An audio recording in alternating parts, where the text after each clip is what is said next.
예, 안녕하세요. 이번 사건은 대법원 2020년 4월 29일 선고된 2019-226-135 판결입니다. 이제 법의 유추 해석에 관한 이야기예요. 법이라고 하는 것, 지금은 민법에 관한 민사 판례를 주로 이야기를 하고 있지만은 법이라고 하는 거는 결국 그 내용이 어떻게 항상 명확한 건 아니다라고 하는 겁니다. 그래서 구체적인 사건에, 그러면 민사사건에 그 법을 적용하기 위해서는 그 법의 의미를 명확히 할 필요성이 있다고 하는 거예요. 그러니까 법의 의미와 내용을 명확히 할 필요성이 있다. 그래서 이와 같은 법의 의미와 내용을 명확히 하는 이런 작업을 그것을 법의 해석, 그래서 민법이니까 민법의 해석이다. 그렇게 이야기를 합니다. 민법의 해석이다. 그래서 결국 이제 법원이라고 하는 것, 쭉 이 말씀을 드렸지만 이 법원이라고 하는 것이 결국은 항상 명확한 것은 아니기 때문에 그 불명료, 명료하지 못한 이와 같은 것들을 그 의미와 내용을 밝히는 작업이 필요한데 그게 곧 법의 해석이다. 네, 근데 구체적으로 이제 뭘 해석할 것인가라고 하는 건 뭐 다른 판례에서 말씀을 드렸으면 좋겠고요. 여기서는 이제 그 해석 방법 중에 하나인 유추 해석에 관한 이야기를 좀 했으면 좋겠어요. 먼저 이 사건을 좀 보시죠. 법이라 이 사건은 이런 얘기입니다. 채무자가 있고 채무자가 A 회사가 있습니다. 이 A 회사가 소위 이제 농협은행으로부터 운전자금, 운행자금을 대출받기 위해서 그 지역 신용보증재단인 원고로부터 어떻게 원고와 신용보증 약정을 했습니다. 이건 그럼 무슨 얘기예요? 이 운전자금 대출에 관해서 이행하지 못하게 되면 누가 대신 갚겠다? 신용보증재단이 대신 갚겠다라고 하는 신용보증 약정을 한 거예요. 그런데 이와 같은 신용보증재단에서는 그냥 그 신용보증 약정만 하는 것이 아니라 보통은 이와 같은 회사, 보통 중소기업일 거예요. 큰 기업이라면 뭐 대기업이라면은 이렇게까지는 하지 않을 겁니다. 뭐 정확히 거기까지 제가 잘 모르겠지만은 중소기업이니까 이 중소기업의 신용이라고 하는 것이 불안하다라고 하는 거예요. 그러니까 어떻게 하냐, 보통 어떻게 하냐면은 이 A 회사로부터 A 회사와 같은 보증 약정을 하지만 이 보증 약정과 관련해 갖고 만약에 채무자인 A 회사가 채무를 이행하지 못한다. 즉 운전자 빌린 돈을 갚지 못하게 되면은 그 신용보증 약정에 의해서 신용보증재단에서는 누구에게 그 채권자에게 이행을 하고 그 대표이사에게 구상권을 행사할 수 있다라고 하는 겁니다. 구상권을. 이와 같이 구상권을 행사하기 위해서 어떻게 하냐면은 연대보증 계약을 체결한다라고 하는 거죠. 그래서 채무자가 농협은행에서 즉 A 회사가 돈을 농협은행에서 빌리는데 그 빌리는 돈을 누가 지역 신용보증재단이 어떻게 신용보증 약정을 했고 그로 인하여 혹시라도 발생할지 모를 보험사고에 대비해서는 이 피고 A 회사 대표이사로 하여금 그 연대보증, 구상금 채무에 대해서 연대보증 계약을 체결하게 합니다. 이렇게 해서 계약을 체결했어요. 뭐 항상 그렇지만 이렇게 해서 대출 자금을 다 반납했다. 반환하게 되면 문제가 없는데 이제 거기 보시는 것처럼 원금 연체로 보증사고가 발생했다라고 하는 겁니다. 보증사고가 발생하면 결국 어떤 거 발생하게 되면은 결국 그 채권자인 농협은행은 누구에게 신용보증 약정을 한 그 지역 신용보증재단에 그 변제를 청구할 것이고 따라서 어떻게 해요? 이 보증재단에서는 채권자인 농협은행에 대신 변제를 했다, 대위 변제를 했다라고 하는 겁니다. 그러면 이제 그다음에 이제 어떻게 해요? 이 신용보증재단은 그 연대보증을 한 A 회사 대표이사를 피고로 해서 구상권을 행사해요. 구상권을.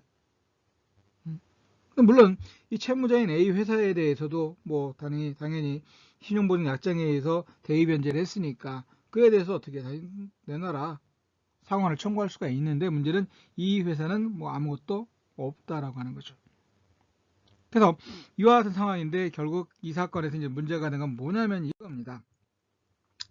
채무자 A 회사에 대해서 회생계획 인가 결정이 내려진 거예요.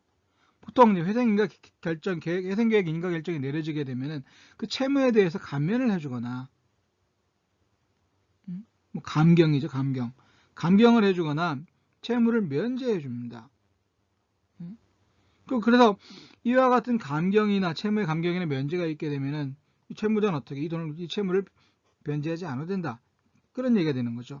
그럼 결국 이 신용보증약정을 체결했던 재단에서는 어떻게 해요? 당연히 채무자 A로부터 그 대위변제한 금액에 대해서 구상권, 즉 상환을 청구할 수 있어야 되는데 문제는 어떻게 된 거죠? 채무자가 회생계획 인가결정이 내려지면서 그 채무에 대해서 감경 또는 면제가 이루어졌다고 하는 거죠. 결국 이제 어떻게 아까 말씀드린 것처럼 그 연대보증계약을 체결했던 대표이사로 하여금 어떻게 한다? 대표이사에게 이제 구상권을 행사했어요. 자, 그런데 여기서 이제 문제가 되는 것이 뭐냐라면 이게 또 이제 그다음 문제는 이거예요. 이거. 우선은 조문을 하나 확인하고 넘어가죠. 민법 430조를 보게 되면은 보증 채무의 부정성에 관한 얘기를 하고 있습니다. 그래서 보증인의 부담이 주채무의 목적이나 형태보다 중요한 때에는 주채무의 한도로 감축된다. 결국 보증인이 부담하는 보증 채무라고 하는 거는 왜 이 보증 채무를 부담하느냐? 결국 채무자의 주채무가 있기 때문에 이걸 담보했기 때문에 그렇습니다. 보증했기 때문에. 그러니까 보증인의 책임이라고 하는 것, 보증 채무라고 하는 건 주채무보다 클 수가 없어요. 작거나 같다라고 하는 겁니다. 그러니까 그 얘기를 지금 430조에서 얘기를 하는 거예요. 보증인의 부담이 주채무의 목적이나 형태보다 중요한 때는 어떻게 주채무의 한도로 감축된다. 그리고 이 얘기는 보증 채무는 주채무보다 클 수가 없다라고 하는 겁니다. 작거나 같다라고 하는 거죠. 이게 이제 하나의 이제 부정성이라고 이해하시면 될 것 같아요. 그런데 채무자 회생 및 파산에 관한 법률 제250조에서 뭐라고 되어 있냐면은 회생계획의 효력 범위, 회생계획은 뭐라고 그랬죠? 그리고 회생계획이 인가됨으로써 주채무자는 채무를 감경받거나 아니면 면제가 된다라고 했습니다. 이와 같은 효력은 다음 각호의자에게 효력이 있다. 누구? 채무자, 그렇죠? 채무자, 회생 채권자, 담보권자 이와 같은 사람들에 대해서 결국 그 회생계획의 효력 범위가 있다. 결국 이와 같은 사람에 대해서 회생계획의 효력이 미친다라고 하는 것은 그 채무가 예를 들어서 그 채무가 감경되거나 면제되는 효과가 누구에게 있다라고 하는 거예요. 이런 사람들에게도 모두 효과가 발생한다라고 하는 거죠. 발생한다. 그런데 그 다음 2항에 가서는 또 다른 얘기가 나와요. 회생계획은 다음 각호의 권리 또는 담보에 영향을 미치지 않는 다음 각호의 권리 또는 담보에 영향을 미치지 아니한다. 여기서 문제가 이 사안에서 문제가 된 것이 250조 제2항 1호가 문제가 됐어요. 회생채권자 또는 회생담보권자가 회생 절차가 개시된 채무자의 보증인, 그 밖에 회생 절차가 개시된 채무자와 함께 채무를 부담하는 자에 대해서 갖는 권리는 회생계획의 효력이 미치지 못한다. 이게 달리 말하면 요 회생계획에 따라서 채무가 감경 또는 면제가 되는데 이와 같은 감경 또는 면제는 이와 같은 보증인이나 아니면 채무를 부담한 이런 사람에게는 효력이 영향을 미치지 못한다니까 관계없다. 효력이 없다라고 하는 겁니다. 미치지 못한다. 이건 반대로 이야기하면 이 사람들은 보증인이나 채무를 부담하는 자 이 사람들은 주채무가 감경 또는 면제되는 것과 상관없이 모든 채무를 이 보증인들은 부담을 해야 한다라고 하는 거죠. 원래 약속한 대로 그 얘기를 하는 거예요. 그러면 결국 채무자의 그 회생계획 인가 결정에 따라서 채무자의 채무가 감경되거나 면제되는데 보증인도 책임이 감경되거나 면제돼 버리면 채권자 입장에서는 굉장히 가혹해요. 왜? 그 채무자가 이행하지 못할 것에 대비해서 보증인을 연대보증계약을 체결했는데 연대보증인을 내세우게 했는데 그 연대보증인조차도 그 회생계획의 효과를 받아 효력 범위에 들어있어서 그 보증인의 채무가 감경 또는 면제된다라고 하게 되면 채권자 입장에서 굉장히 가혹한 거죠. 혹시라도 채무자가 채무를 변제하지 못할 것에 대비해서 보증인을 만들어 놨는데 그 보증인도 회생계획 인가 결정에 따라 회생계획의 효력이 미쳐서 어떻게 된다? 채무를 감경되거나 면제가 돼버리면 이건 닥쳤던 지붕 쳐다본다라고 하는 거죠. 이게 문제인 겁니다. 자, 그래서 자, 그래서 이런 것이 조문과 관련 이런 것이 문제가 되는데 또 어떤 것이 문제가 되냐면은 자, 그럼 이런 게 얘기입니다. 그래서 단순화시키자라고 하는 거예요. 채권자가 있고 채무자가 있습니다. 그래서 채무자가 채권자로부터 대출을 받아 자금 채용을 해서 자금 채용을 해서 돈을 갚은 채무를 변제를 해야 되는데 채무를 변제를 못했어요. 근데 이 대출에 대해서 결국 보증인이 있다라고 하는 거죠. 그럼 채권자는 보증인에게 보증채무 이행 청구해서 변제를 했다라고 하는 거예요. 변제를 했다. 이게 원칙이죠. 그런데 아까 여기 이 사안은 뭐가 문제가 돼요? 채무자가 회생계획, 즉 완전히 파산돼서 어떻게 해요? 채무를 변제할 능력이 없기 때문에 결국 회생계획을 제출해서 인가결정이 내려졌다라고 하는 거예요. 그러면 이 회생계획 인가결정이라고 하는 건 뭐냐면은 주채무의 감경 또는 면제라고 하는 이런 효과가 발생한다라고 하는 거죠.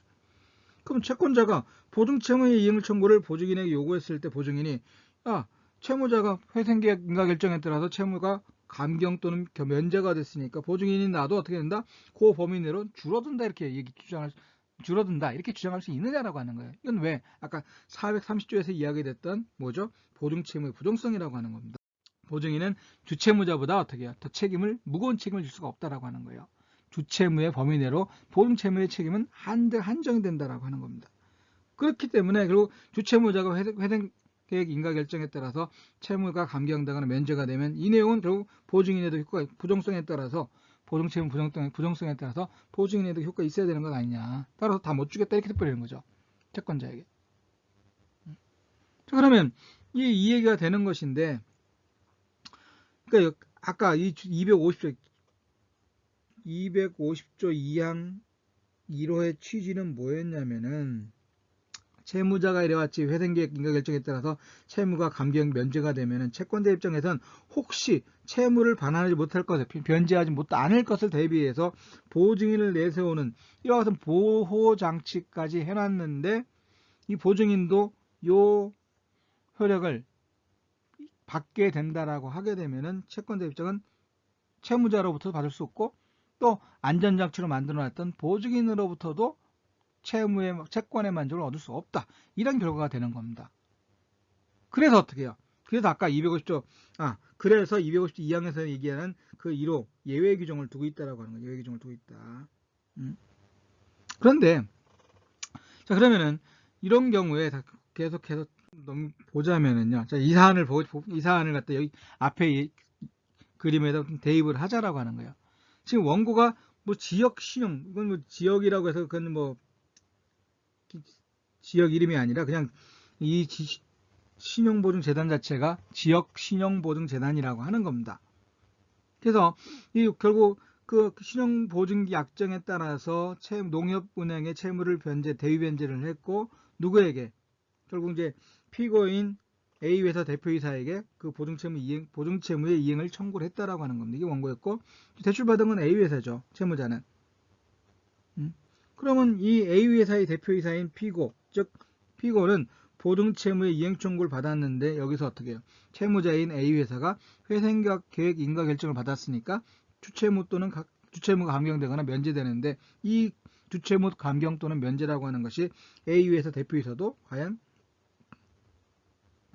주장할 수 있느냐. 반대로 얘기하면 이 회생계획 인가결정, 즉 회생계획의 효력이 대표이사에게도 효력을 미치느냐라고 하는 겁니다. 이게 문제가 되는 거죠. 이렇게 단순하게 정리를 해보자라고 하는 거예요. 자, 그 다음에 그러면은 여기서 구체적으로 이제 문제가 뭐냐면은 기술보증기금이나 신용보증기금에 관해서는 규정이 있어요. 무슨 규정이 있냐면은 요와 같은 회생계약에 따라서 주채무자가 감경 또는 면제된다 하더라도 그 보증인과 같은 이와 같은 사람은 요 주채무의 감경 또는 면제에 어떻게 해요? 면제받지 못한다라고 하는 겁니다. 못한다. 그러니까 감경 또는 면제받지 못한다. 하지만 예외적으로 기술보증기금이나 신용보증기금에 대해서는 이와 같은 피고는 어떻게 한다는 거죠? 원칙은 그렇지만 이와 같은 피고들은 요 회생계획의 효력 범위에 포함된다라고 이렇게 되어 있습니다. 포함된다. 자, 다시 정리를 하면요. 이런 얘기입니다. 원고가 채무자에게 돈을 빌려주고 못 받으니까 피고에게, 보증인인 피고에게 보증채무 이행을 청구를 했어요. 그런데 A 회사가 파산함으로써 결국 회생계획 인가결정이 내려졌고, 회생계획의 효력이라고 하는 건 결국 이겁니다. 주채무를 감경받거나 면제된다라고 하는 거죠. 그런데 이게 주채무 감경 또는 면제가 되면은 이 보증인에 대해서는 어떻게 이 의미가, 이 효력이, 회생계획의 효력이라고 하는 것이 보증인에게도 효력을 미치느냐라고 하는 겁니다. 그래서 보증인도 채무를 면제받는다, 감경된다라고 하게 되면은 그건 이거죠. 보증채무 부정성 때문에, 즉 430조에서 이야기하는 부정성 때문에 그래요. 그런데 그러면 원고 입장에서는 채무자가 혹시 채무를 이행하지 못할 거에 대비해서 피고로 하여금 뭐 보증인으로 내세우게 했는데 이런 경우에 주채무자가 주채무 감경 또는 면제됐다고 해서 보증인도 책임을 면해버리면, 감경돼버리면 그만큼 어떻게 해요? 불합리하다라고 하는 겁니다. 눈 뜨고 코 베이는 거죠. 그래서 원칙은 이와 같은 담보권자, 이와 같은 보증인에 대해서는 이 회생계획의 효력이 미치지 못한다. 이렇게 얘기를 했어요. 그런데 이 대표이사가 왜 보증인이 됐냐라고 하는 겁니다. 이 A 회사가 중소기업이에요. 중소기업이니까 어떻게 될지 몰라, 회사가. 그러니까 채권자 입장에서는, 금융기관의 입장에서는 돈을 빌려주면서 그 중소기업의 대표이사로 하여금 보통은 연대보증 계약을 체결합니다. 그러니까 이 대표이사는 그 중소기업의 대표이사이기 때문에 일명 계좌묶기로 연대보증을 설 수밖에 없다라고 하는 거죠. 이런 면이 있기 때문에 이와 같은 사람 보호해야 되지 않겠냐. 무조건 250조에 따라서 그 회생계획의 효력이 미치지 못한다라고 하게 되면 어쩔 수 없이 회사의 대표이사이기 때문에 회사의 대표이사이기 때문에 연대보증계약을 체결했는데 이 책임을 회사는 책임 면하는데 보증인인 대표이사는 책임 다진다라고 하게 되면 너무 가혹하다라고 하는 거죠. 그래서 250조에서 이야기하는 거, 250조 2항 1호에서 이야기하는 거는 채무자가 이와 같이 회생계약 인가결정을 받게 되면은 요 주채무 감경 면제가 되는데 요 비율만큼, 감경 또는 면제되는 비율만큼 보증인도 책임을 면한다. 즉 보증인의 책임도 채무도 감경되거나 면제된다라고 하는 그 비율대로 그렇게 얘기를 하는 겁니다. 이 사람을 보호하겠다라고 하는 거죠. 그런데 여기 보는 것처럼 기술보증기금이나 신용보증기금에 대해서는 그런 규정이 있는데 지역신용보증재단에 관해서 규율하는 법에서는 이런 규정이 없어요. 이런 규정이 없다. 그러면 여기서 기술보증기금법이라든지 신용보증기금법에서 규정하고 있는 이런 규정이 결국 보증인의 책임도 어떻게 한다는 거죠? 보증인에 대해서는 아까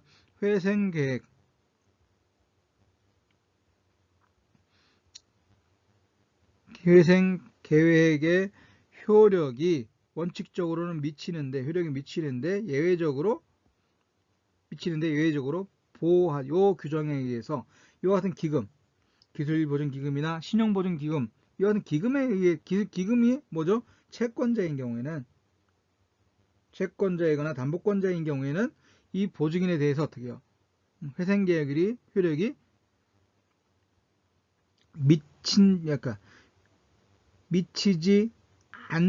원칙적으로 미치지 않는데 요 기금의 채권자인 경우에는 예외적으로 그 효력이 미친다라고 하는 겁니다. 이 규정이 어떻게 해요? 이 지역신용보증재단의 이 지역신용보증재단을 규율하는 법에서는 내용이 없다라고 하는 거죠. 그럼 이 규정이 여기에 적용될 수 있느냐라고 하는 겁니다. 즉 유추 적용될 수 있느냐라고 하는 거죠.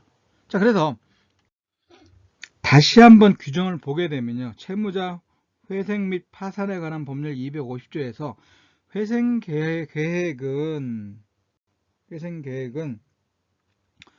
다음 각호의 권리에 또는 담보에 영향을 미치지 않는다는 얘기는, 이거 회생계획은 뭐라고 했죠? 회생계획의 효력은 채무의 감경 또는 면제라고 이야기를 했습니다. 그럼 이것은 감경 또는 면제라고 하는 이런 효력이 어디에? 다음 각호의 권리 또는 담보에 영향을 미치지 않는다. 그리고 요와 같은 경우에는 결국 어떻게 해요? 감경 또는 면제 효력이 발생하지 않는다 이렇게 되는 겁니다. 회생계약의 효력이 미치지 않는다는 것이니까 감경 또는 면제의 효력이 미치지 못한다. 그럼 결국 무슨 얘기예요? 그 채무를 전부 부담한다 이렇게 되는 겁니다. 그래서 회생채권자 또는 회생담보권자가 담보권자가 회생 절차가 개시된 채무자의 보증인 또는 함께 채무를 부담하는 자에 대해서는 회생계약의 효력이 미치지 못하기 때문에 감경 또는 이 보증인들의 책임은 감경 또는 면제되지 못한다 이렇게 되는 겁니다. 책임을 다 부담해야 한다. 그런데 아까 기금의 경우는 예외라고 말씀드렸죠. 기금의 경우는 예외라고 말씀드렸어요. 기술신용보증기금법을 예로 들자면은 37조 3호에 뭐라고 되어 있느냐? 채무자 회생 및 파산에 관한 법률 250조 제2항 요 앞에 조항이죠. 요 앞에 조항. 그리고 567조 625조 3항에도 불구하고 채권자가 기금인 경우에는 이렇게 됐습니다. 기금인 경우에는 채권자가 기금인 경우에는 어떻게 한다? 중소기업의 회생계획 인가 결정을 받는 시점 및 파산 선고 이후 면책 결정을 받는 시점에 주채무가 감경 또는 면제될 경우, 또 주채무가 감경 또는 면제될 경우 연대보증 채무도 동일한 비율로 감경 또는 면제가 된다라고 하는 겁니다. 그러니까 아까도 말씀드렸지만은 앞에서도 말씀드렸지만은 그 보증인 대표이사가 보증인이 됐는데 그 이유는 뭐라고 말씀드렸죠? 회사가 중소기업이니까 대표이사라고 하면 어떻게 해요? 그 연대보증을 하겠다라고 하는. 이런 경우에 요 250조에 따라서 회생계약의 효력이 이 같은 보증인에게 미치지 못한다라고 하게 되면 이 대표이사는 그 책임을 다 져야 한다라고 하는 것인데 너무 가혹하다. 그래서 예외적으로 채권자가 기금인 경우에 기술보증 기금이거나 신용보증 기금인 경우에는 그 주채무자가 감경 또는 면제될 경우 연대보증 채무도 동일한 비율로 감경 또는 면제된다라고 해서 이 같은 보증인을 구제해주고 있다라고 하는 겁니다. 구제해주고 있다. 그런데 지역 신용보증재단법에는 이런 내용의 규정이 없어요. 그럼 아까 얘기했던 지금 원고는 뭐였습니까? 원고는 지역 신용보증재단이라고 하는 겁니다. 그러니까 요 법의 적용 지역신용보증재단법의 규율을 봤는데 결국 감경 또는 면제받는 규정이 없으니까 결국 어떻게 해요? 이와 같은 보호를 받지 못하게 된다라고 하는 겁니다. 그런데 똑같은 거 아니냐라고 하는 거예요. 결국 이런 얘기죠. 같은 거 아니냐라고 하는 겁니다. 같은 거 아니냐. 기술보증기금이나 신용보증기금이나 지역재단 신용재단 보든 지역 신용보증재단이나 여기서 돈을 빌려주는 그 채무자에 대해서 신용보증 약정을 하고 그 채무자가 이행하지 못해서 대위 변제를 하고 구상권을 행사하는 건 마찬가지 아니라고 하는 겁니다. 근데 여기에는 규정이 있고 여기에는 규정이 없다라고 했을 때 이 기술보증기금법 또는 신용보증기금법의 이런 규정들을 여기에 지역신용보증재단에 유추적용할 수 있느냐라고 하는 겁니다. 거기 노라고 해놨지만은 이 판례에서는 안 된다라고 해버렸어요. 안 된다. 안 된다. 자, 그러면 이제 왜 안 되냐라고 하는 거죠. 왜 안 되냐. 우선 이제 그러면 이걸 한번 보자. 그러면 이제 이 사건은 어떻게 진행되어 왔느냐. 1심 대법원까지 왔으니까 1심에서는 감경되거나 면제되간다. 이걸 인정을 했어요. 그 이유는 뭐냐면은 기술보증기금법 제37조의 3이나 신용보증기금법 30조의 3 규정의 입법 경위와 취지를 반영하여 채무자회생법 제250조 제2항에 대한 예외를 인정하자라고 하는 것. 예외를 인정하자라고 하는 것 결국 어떻게 해요? 보증인에게도 회생계약의 효력을 범위에 포함시키자라고 하는 겁니다. 보증인도. 그래서 감경되거나 주채무자가 회생계획 인가결정에 따라 즉 회생계획에 따라서 주채무자가 감경 또는 면제를 받게 되면은 보증인도 마찬가지다라고 그걸 인정을 한 겁니다. 하지만 2심에서는 어떻게 해요? 회생채무자의 보증인에게는 영향을 미치지 않는다 이렇게 부정을 해버렸어요. 지역신용보증재단법은 기술보증기금법 37조의 3이나 신용보증기금법 30조의 3과 같은 규정이 없다. 따라서 회생채무자의 보증인에게는 영향을 미치지 못한다라고 하는 겁니다. 그래서 이제 피고가 상고를 했다라고 하는 거죠. 영향을 미치지 못한다는 얘기 무슨 얘기죠? 보증인은 그 채무를 모두 부담을 해야 한다. 보증 채무를 모두 부담해야 한다라고 그렇게 이해하시면 되겠습니다. 그래서 대법원은 그럼 뭐라고 했느냐? 대법원은 일단은 상고를 기각했어요. 피고의 그 2일 원시효 판결이 맞다라고 하는 겁니다. 그럼 근데 이유가 뭐냐라고 하는 거죠. 우선은 민사법의 실정법 조항의 물리 해석 또는 논리 해석만으로는 현실적인 법적 분쟁을 해결할 수 없거나 사회적 정의관념에 현저히 반하게 되는 결과가 초래되는 경우에는, 그러니까 1차적으로 뭘 한다는 거예요? 물리 해석. 법 해석할 땐 법 그대로를 물리 해석하고 논리 해석해서 분쟁을 해결해야 한다라고 하는 겁니다. 그런데 이런 물리 해석이나 논리 해석을 통해서 분쟁을 해결할 수 없는 경우에는 또 그 결과가 사회적 정의관념에 현저히 반하게 된다라고 하게 되면은 법원이 어떻게 해요? 유추 적용을 할 수 있다. 합리적 분쟁을 해결하고 정의관념에 적합한 결과를 도출할 수 있도록 법의 유추 적용을 할 수 있다라고 하는 겁니다. 그런데 그러면 이와 같은 유추 적용을 하려면 어떻게 돼야 되느냐? 이와 같은 유추를 위해서는 법적 규율이 없는 사안과 법적 규율이 있는 사안 사이에 공통점 또는 유사점이 있어야 한다. 그러면 공통점과 유사점이 있으면 바로 유추 적용할 수 있느냐? 그건 아니라고 하는 거죠. 어떤 경우에 유추 적용할 수 있느냐? 이 얘기를 하는 겁니다. 법규범의 체계, 입법 의도, 또 목적 등에 비추어 유추 적용이 정당하다고 평가되는 경우에 그 경우에 유추 적용할 수 있다라고 하는 겁니다. 이걸 좀 문장으로 되어 있으니까 좀 정리를 하자면 이렇게 되는 겁니다. 상고를 기각했고 1차적으로는 법원은 어떻게 해요? 법 해석을 물리 해석 또는 논리 해석을 통해서 해야 한다. 하지만 이걸 통해서 법적 분쟁을 해결할 수 없거나 그 결과가 사회적 정의관념에 반한다라고 하게 되면은 그런 경우는 어떻게 한다? 2차적으로 유추 적용을 할 수 있다. 실정법의 입법 정신을 살려서 법적 분쟁을 합리적으로 해결하고 정의관념에 적합한 결과를 도출할 수 있도록 유추 적용할 수 있다라고 하는 겁니다.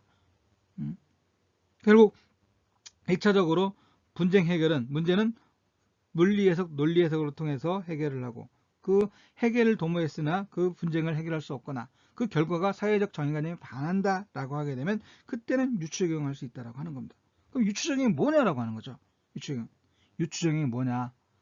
그건 법률의 유추 적용은 법률의 흠결을 보충하는 것으로서 법적 규율이 없는 사안에 대하여 그와 유사한 사안에 관한 법 규범을 적용하는 것. 가장 쉽게 이야기해서 이런 겁니다. A가 있고 A에 관해서는 어떻게 해요? 적용할 법률이 있어요. A에 관해서는 법률이 있습니다. 그런데 A와 유사한 A-에 관한 사안에서는 법률이 없습니다. 그러면 요 A-에 관해서 요 A에 관한 그 원리가 법이 흠결이 있고 그 분쟁을 해결해야 한다라고 했을 때 올바른 올바른 결과를 도출하기 위해서 요 A에 적용되는 법률을 여기다도 적용하는 거죠. 이게 유추 해석입니다. 그러면 이와 같은 유추 해석을 위해서는 뭐가 있어야 한다라고 하는 거죠? 공통점 또는 유사점이 있어야 돼. 뭐하고? 법적 규율이 있는 사안하고 법적 규율이 없는 사안 사이에 공통점이나 유사점이 있어야 한다라고 하는 겁니다. 그러면 공통점과 유사점이 있으면 무조건 유추 적용할 수 있느냐? 그것도 아니라고 하는 거죠. 하나 또 추가된다라고 하는 거. 법규범의 체계, 입법 의도와 목적 등에 비추어 그 유추 적용이 정당하다고 평가되는 경우에 그런 경우에 유추 적용할 수 있다라고 하는 겁니다. 법 체계, 입법 의도, 목적 이와 같은 것에 비추어서 유추 적용이 정당하다고 평가되는 경우에 유추할 수 있다. 유추 적용을 인정할 수 있다라고 하는 겁니다. 그러니까 결국 유추 적용을 하기 위해선 유사한 사안에 관해서 어떻게 해요? 법률이 있는 것과 없는 것 사이에, 즉 법률이 있는 것과 유사한 사안에 대해서 법적 규율이 없어야 돼요. 법의 흠결이 있어야 한다는 겁니다. 법의 흠결이. 그리고 그 법의 흠결을 어떻게 해요? 메꿔야 되는데 그 두 사안, 그러니까 법적 규율이 있는 사안과 법적 규율이 없는 사안 사이에 뭐가 있어야 한다? 공통점이 있어야 한다는 거죠. 공통점이나 또 유사점이 있어야 한다라고 하는 겁니다. 유사점이 있어야 한다. 그러면 법이 흠결이 있고 공통점과 유사점만 있으면 바로 유추 적용할 수 있냐? 그것도 아니다라고 하는 거죠. 그리고 나서도 이제 그 결과를 유추 적용하는 것이 정당하다고 평가돼야 한다. 뭘 기준으로 판단할 것이냐? 법규범 체계라든지 입법 의도, 입법 목적 이와 같은 것에 비추어서 유추 적용하는 것이 정당하다고 인정되어야지만 이럴 때 유추 적용할 수 있다라고 하는 겁니다. 그렇게 이해하시면 될 것 같아요. 자, 그러면 이 사안과 관련해 갖고 하나하나 따져보자라고 하는 겁니다. 그럼 대법원에서 하는 얘기는 뭐였냐면은 이 사안에서 그 지역 신용 보증 기관의 기금에 관해서는 어떻게 해요? 법률의 흠결이라고 볼 수는 없다. 왜? 그 입법 목적이나 이런 걸 따져봤을 때 법의 흠결이라고 볼 수는 없다라고 하는 겁니다. 흠결이라고 하는 건 볼 수가 없다. 그 이유는 나중에 나와요. 자, 그러면은 흠결이라고 볼 수 없고, 설사 그것이 그 신용보증기금법이나 이와 또 이와 같은 기술보증기금법에 의해서 30조 3항이나 33조의 3과 같은 그와 같은 조항을 두지 않았다고 해서 법률의 흠결이 아니고, 설사 그것이 법률의 흠결이라고 하더라도 또 뭐가 있죠? 채무자를 위한 보증 업무를 제공한다는 유사점이 있다고 하더라도 그것만 가지고는 안 된다라고 했습니다. 뭐가 있어야 한다고 했어요? 법책이라든지 입법 목적이라든지 의도를 통해서 그 유추 적용하는 것이 정당해야 한다라고 했습니다. 그러니까 우선은 이 대법원에서는 1차적으로 지역신용보증재단에 대해서 적용될 법률의 흠결이라고 볼 수는 없다. 즉 법률의 흠결이 없다라고 하는 건 무슨 얘기예요? 결국은 뭐 문제 없다라고 하는 겁니다. 설사 그것을 법률의 흠결로 보더라도 단지 유사점이 있다. 또 아까 뭐였죠? 공통점이 있다는 것. 이것만 가지고는 유추 적용할 수 없다라고 말씀드렸습니다. 그럼 그 입법 목적, 법체계라든지 입법 목적이나 입법 의도를 가지고 어떻게 해요? 평가해서 유추 적용하는 것이 정당해야 한다라고 하는 겁니다. 정당해야 한다. 그럼 한번 따져보자라고 하는 겁니다. 설립 목적의 차이가 있다라고 하는 거예요. 설립 목적의 차이가 있다. 그러니까 여러분들이 이와 관련해 갖고 지금 이제 판결문을 보시게 되면은 설립 목적에서 차이가 있다라고 하는 겁니다. 어떤 차이가 있냐라고 하는 거죠. 그래서 지역 신용보증 재단에 적용되는 지역신용보증재단법에는 채무자 회생법 제250조 2항 제1호의 적용을 배제하는 규정이 없다. 없다. 따라서 그 규정이 없다라고 해서 당연히 비슷한 그 기술보증기금법이라든지 또는 신용보증기금법의 규정을 유추 적용해서 주채무가 인가된 회생계획에 따라 감경 또는 면제됐을 때 연대보증채무도 그 비율에 따라 동일한 비율로 감경 면제된다라는 결론을 도출할 수는 없다라고 하는 겁니다. 그 얘기는 아까 이제 상고기간 이유죠. 그럼 왜 그러냐라고 하는 거. 우선 설립 목적에서 차이점이 있다라고 하는 겁니다. 설립 목적에서 차이점이 있다. 아까 뭐 법률의 흠결이 없다라고 말씀드렸고, 법률의 흠결로 보더라도 단지 유사점이 있다는 이유만으로 뭐 유추행할 수 없다라고 말씀드렸는데, 그럼 설립 목적에서 그러면 정당성이 있느냐와 관련해 갖고 설립 목적에 어떤 차이가 있느냐라고 하는 겁니다. 그래서 결국 그 세 가지 법 모두가 어떻게 해요? 채무자를 위한 보증 업무를 제공하는 이런 유사점이 있지만, 기술보증기금과 신용보증기금은 국민경제 발전에 이바지함을 설립 목적으로 하고 있다는 겁니다. 국민경제. 하나는 국민경제 발전에 이바지함을 목적으로 하고 있고, 즉 기술 신용보증기금이라든지 신용보증기금은 그렇다라고 하는 겁니다. 하지만 지역신용보증재단에 관한 소위 지역신용보증재단법은 뭘 위해서 있느냐? 지역경제 활성화입니다. 지역경제 활성화 또는 서민복지입니다. 서민복지를 위해서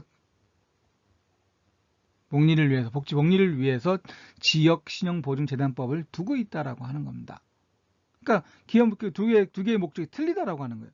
또 지역신용보증재단은 정부나 금융기관이나 지방자치단체로부터 기금 조성을 위해서 재단 추진을 받고 있다라고 하는 거죠.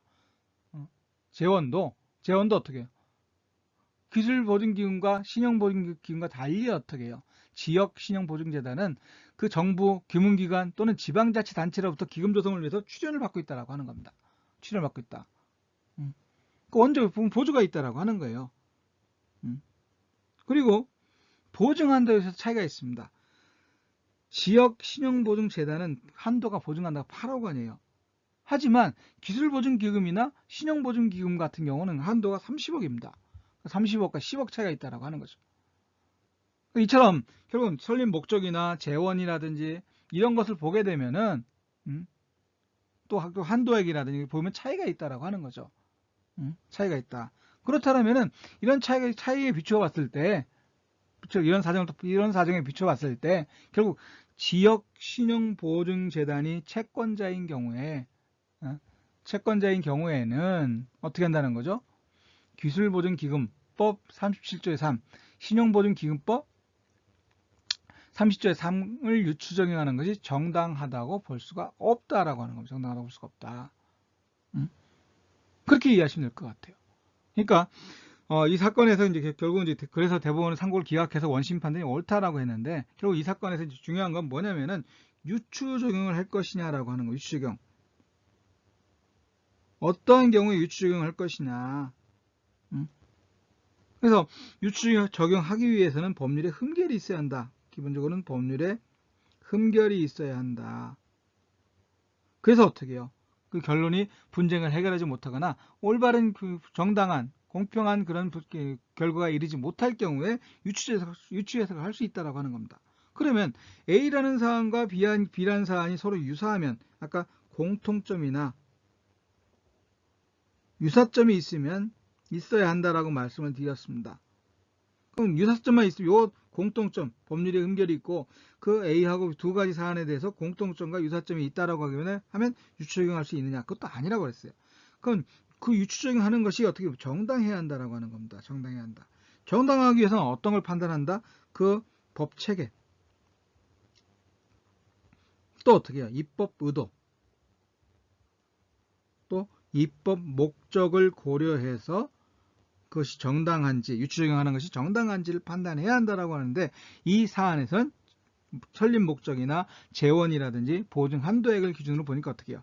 그것은 유추 적용을 할 수 없다. 뭐 그렇게 이야기를 하는 겁니다.